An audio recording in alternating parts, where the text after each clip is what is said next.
राधे राधे दोस्तों, कैसे आए वृंदावन में 7 श्री कृष्ण। दोस्तों, हम सभी यही मानते आ रहे हैं कि वृंदावन में एक ही श्री कृष्ण रहते हैं, परंतु वृंदावन में एक नहीं, खुद 7 रूपों में श्री कृष्ण ने अवतार लिया था। श्री कृष्ण खुद 7 रूपों में यहाँ पर रहते हैं।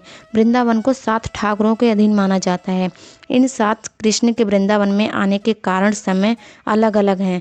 तो दोस्तों, इस वीडियो में हम आपको इन 7 श्री कृष्ण के बारे में बताएंगे और ये क्यों और कैसे वृंदावन में आए थे। इनमें पहले हैं श्री राधे गोविंद देव जी। श्री चैतन्य महाप्रभु जी के शिष्य रूप गोस्वामी जी को एक बार श्री कृष्ण सपने में आए और उनसे कहा कि वो उन्हें मटीला नाम की जगह से बाहर निकालें। जब रूप गोस्वामी जी ने सभी ब्रजवासियों के साथ वहां खुदाई की तो गोविंद देव जी की मूर्ति वहां मिली। तब राधा रानी का विग्रह उड़ीसा से ब्रज लाया गया और उनके साथ स्थापित कर दिया गया।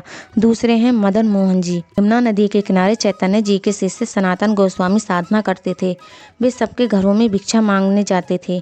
एक दिन वो ओमकार चौबे जी के घर में भिक्षा मांग रहे थे तो उन्होंने देखा कि चौबे जी के घर में एक 5 साल का बच्चा खेल रहा था।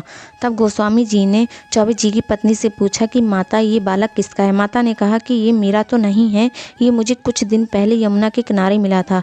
तब मैं इसे अपने घर ले आई और मैंने इससे कहा कि अगर तू मुझे ज़्यादा परेशान करेगा तो मैं तुझे साधु महात्मा को दे दूंगी। तब से ये मेरे पास है। इसका नाम मदन मोहन है। सनातन गोस्वामी मदन मोहन को अपने साथ ले आए। वो साक्षात श्री कृष्ण थे। वो जैसा खाते थे वैसा ही श्री कृष्ण को खिलाते थे। श्री कृष्ण ने मुल्तान में एक व्यापारी की नाव को यमुना में फंसाकर वहां पर उनका मंदिर बनवाने का आदेश दिया। इस तरह मदन मोहन जी के मंदिर की स्थापना हुई। तीसरे हैं गोपीनाथ जी। श्री कृष्ण का ये रूप संत परमानंद जी को यमुना किनारे वंशीवत में मिला था।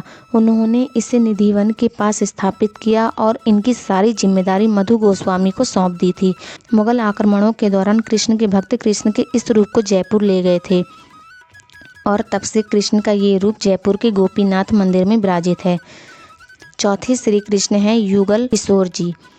हरिराम जी जो राधा रानी की विशाखा सखी के अवतार थे, उन्हें ब्रज के किशोर वन में युगल किशोर जी प्राप्त हुए थे और उनको यहीं स्थापित कर दिया था।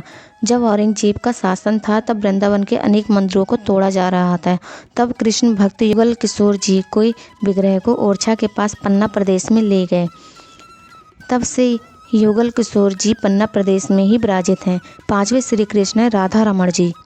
श्री गोपाल भट्ट गोस्वामी को चैतन्य महाप्रभु के आदेशानुसार नेपाल की गंडकी नदी से एक शालिग्राम के रूप में श्री कृष्ण का रूप मिला था। वे उनकी सेवा करने लगे थे। श्री गोपाल भट्ट गोस्वामी जी की इच्छा हुई कि यदि ये श्री कृष्ण मूर्ति रूप में होते तो वे उनका श्रृंगार कर पाते और उनके मनमोहक रूप के दर्शन कर पाते। तब उन्होंने श्री कृष्ण से प्रार्थना की, जैसे आप प्रहलाद के लिए प्रकट हुए वैसे ही क्या आप मेरे लिए मूर्ति रूप में प्रकट नहीं होंगे। तब वही शालिग्राम जी एक मूर्ति के रूप में बदल गए और इसी मूर्ति का नाम राधा रमण रखा गया। छठे कृष्ण है राधा वल्लभ जी। ये हरिवंश महाप्रभु को आत्मदेव नाम के एक ब्राह्मण की बेटी के साथ विवाह करने पर उपहार में प्राप्त हुए थे और हरिवंश महाप्रभु इन्हें ब्रज में ले आए थे। राधा वल्लभ जी को शिव जी ने स्वयं अपने हृदय से प्रकट करके अपने प्रिय भक्त आत्मदेव को वरदान में दिया था। शादी के बाद राधा वल्लभ जी को उपहार में देने के कारण इन्हें दहेज का ठाकुर भी कहते हैं। 7वें कृष्ण हैं वृंदावन के सबसे सुंदर, आकर्षक और सबसे छोटे बांके बिहारी जी। संत हरिदास जी की प्रार्थना पर बांके बिहारी जी निधिवन में प्रकट हुए थे। तब बांके बिहारी जी राधा और कृष्ण 2 रूप में प्रकट हुए थे।